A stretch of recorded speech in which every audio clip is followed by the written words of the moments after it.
Në Sarandë u mbajt këtë të premte mbledhja e radhës së Këshillit Bashkiak. Plot 12 kanë qenë projekt vendimet e paraqitura nga administrata e bashkisë për të miratuar. I pari ishte projekt vendimi për deklarimin e mbarimit para afatit të mandatit të antarit të Këshillit Bashkiak, si dhe zgjedhjes së antarit që do të përfaqësojë Këshillin Bashkiak Sarandë në Këshillin e Qarkut Vlorë. Për përdorimin e fondit të kushtëzuar për ndihmën ekonomike deri në 6% për muajin shkurt 2025, projekt vendimi mbi dhënien e ndihmës ekonomike nga të ardhurat e bashkisë për muajin shkurt 2025.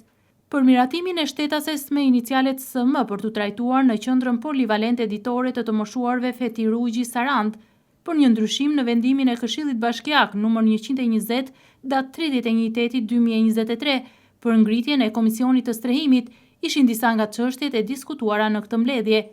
Gjithashtu u diskutua dhe u miratua për miratimin e të ardhurave dhe tavaneve të shpenzimeve për programin buxhetor vendor Atmosfer 2026-2028.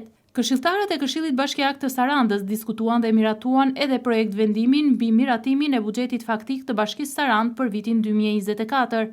Administrata e Bashkisë Sarandë dha edhe informacion në lidhje me procesin e inventarizimit të pronave të bashkisë, si dhe informacion mbi Eko Campusin, si dhe një raport mbi ecurinë e investimeve të vitit 2024.